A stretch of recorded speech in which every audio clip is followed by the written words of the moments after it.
जी dear student, अस्सलाम वालेकुम वरहमतुल्लाहि वबरकातुहू। उम्मीद करता हूँ कि आप सब खैरियत से होंगे। क्लास 9 की अगर बात करें चैप्टर 4 की स्ट्रक्चर ऑफ मॉलिक्यूल, उसमें बहुत सारे स्टूडेंट्स हैं जिनको केमिकल बॉन्डिंग में जो हमारे पास बॉन्ड की टाइप्स है, केमिकल बॉन्ड की आयनिक बॉन्ड है, कोवलेंट बॉन्ड है, कोऑर्डिनेट कोवलेंट बॉन्ड है, मेटालिक बॉन्ड है, तो स्टूडेंट्स को ये बात बहुत ज्यादा तंग करती है। तो आज जो हमारा टॉपिक है वो है आयनिक बॉन्ड। देखिए स्टूडेंट्स, आप लोगों को प्रीवियस लेक्चर में मैंने केमिकल बॉन्ड के बारे में बताया।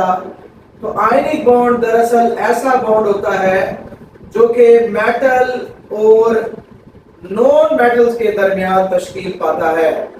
मेटल और नॉन मेटल के दरमियान जो electrostatic force of attraction develop होती है उसको जो है हम आयनिक बॉन्ड कहा करते हैं। या आप ऐसे कह सकते हैं, दो एटम्स के दरमियान अगर कंप्लीट ट्रांसफरिंग हो जाती है एक एटम से दूसरे एटम की तरफ, तो एक एटम पर प्लस चार्ज आएगा जिसको हम इलेक्ट्रोपॉजिटिव एलिमेंट कहेंगे, दूसरे के ऊपर हमारे पास नेगेटिव चार्ज आएगा जो इलेक्ट्रॉन गेन करेगा, उसको हम इलेक्ट्रोनेगेटिव एटम कहेंगे। तो इनके दरमियान जो बॉन्ड तश्कील पाएगा उसको हम आयोनिक बॉन्ड कहते हैं। ये बॉन्ड जो है नॉर्मली हमारे पास कोवलेंट बॉन्ड से स्ट्रॉन्गर बॉन्ड कंसीडर किया जाता है। इसकी डेफिनेशन मैं लिखना चाहूंगा, the bond which is form, जो कि तश्कील पाता है, जो कि बनता है,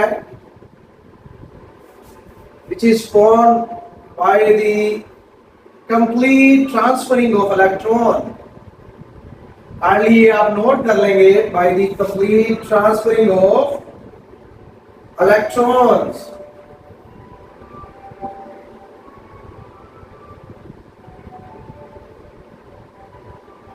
The bond which is formed by the complete transferring of electrons, this type of bond is called ionic bond। या आप ऐसे भी कह सकते हैं, the bond which is formed due to complete transferring of electron from one atom to another atom, this type of bond is called ionic bond।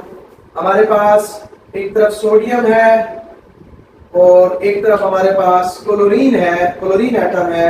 ये हमारे पास metal है, ये हमारे पास नॉन मेटल है। आप लोगों को पता है इसके आउटर मोस्ट शेल में एक इलेक्ट्रॉन होता है इस एटम के, और इस एटम के आउटर मोस्ट शेल में 7 इलेक्ट्रॉन्स होते हैं क्योंकि ये हैलोजन फैमिली का हिस्सा है और ये हमारे पास अल्कली मेटल का हिस्सा है। तो हमारे पास ये ग्रुप नंबर 1 में है तो इसका वैलेंस इलेक्ट्रॉन 1 है। ये ग्रुप नंबर 17 है तो ग्रुप नंबर 7 जिसको हम कहते हैं, तो इसके वैलेंस इलेक्ट्रॉन कितने हैं? 7। तो सोडियम क्या करता है, अपना एक इलेक्ट्रॉन कंप्लीटली ट्रांसफर करता है किसकी तरफ? क्लोरीन की तरफ। तो ये जो है हमारे पास सोडियम जो है सोडियम आयन बन जाएगा, इसके ऊपर पॉजिटिव चार्ज आ जाएगा। और ये जो है क्लोरीन जब इलेक्ट्रॉन गेन करेगा तो ये इलेक्ट्रोनेगेटिव हो जाएगा, इसके ऊपर नेगेटिव चार्ज आ जाएगा।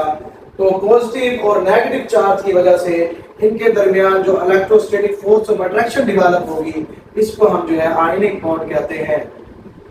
इसको हम क्या कहते हैं बच्चों? आयनिक बॉन्ड कहते हैं। Na+ की जो इलेक्ट्रॉनिक कॉन्फ़िगरेशन है सोडियम नियोन वाली हो चुकी है, और क्लोराइड आयन की जो इलेक्ट्रॉनिक कॉन्फ़िगरेशन है वो किसकी हो चुकी है? आर्गोन वाली हो चुकी है। तो होप सो आप लोगों को ये पॉइंट भी समझ आया होगा। अगर किसी स्टूडेंट को ये पॉइंट समझ नहीं आया तो आप बिना झिझक मुझसे पूछेंगे, आपका ये टीचर आपको एक्सप्लेन करने की कोशिश करेगा। अस्सलाम वालेकुम वरहमतुल्लाहि वबरकातुहू।